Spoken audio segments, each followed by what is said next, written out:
సమాజ శాస్త్రాన్ని తీస్తాం. నిన్న మళ్ళీ ఎంపీ గారు చెప్తున్నారట బీచ్లో మన బీచ్లోని బీర్లు పెడితే తప్పేటని. ఏమండి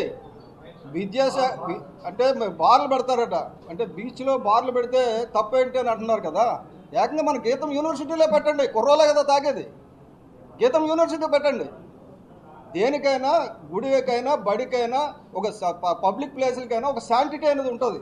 చిన్నపిల్లలతో బీచ్కి వచ్చేవాళ్ళు వాడు ఏం తాగుతున్నాడో అడుగుతాడు. కాబట్టి ఆ తాగుబోతులకు వేరే ప్రాంతం కేటాయించండి. రామకృష్ణ బీచ్ కాదు, రామకృష్ణ మిషన్ అనేది ఒక మంచి పీస్ఫుల్ మిషన్. రామకృష్ణ బీచ్ అని పేరు ఎందుకు వచ్చిందంటే అది రామకృష్ణ మిషన్ ఉండే ప్లేస్ కాబట్టి. దాన్ని తీసుకెళ్ళి మీరు బార్ల కింద తయారు చేయకండి దయచేసి.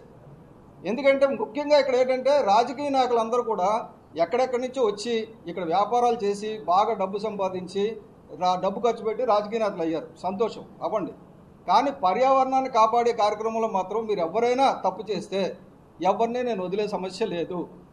కాబట్టి మీరు దయచేసి పర్యావరణానికి విఘాతం కలగకుండా పర్యావరణాన్ని పరిరక్షించే అభివృద్ధి ప్రస్థానం వెళ్ళండి.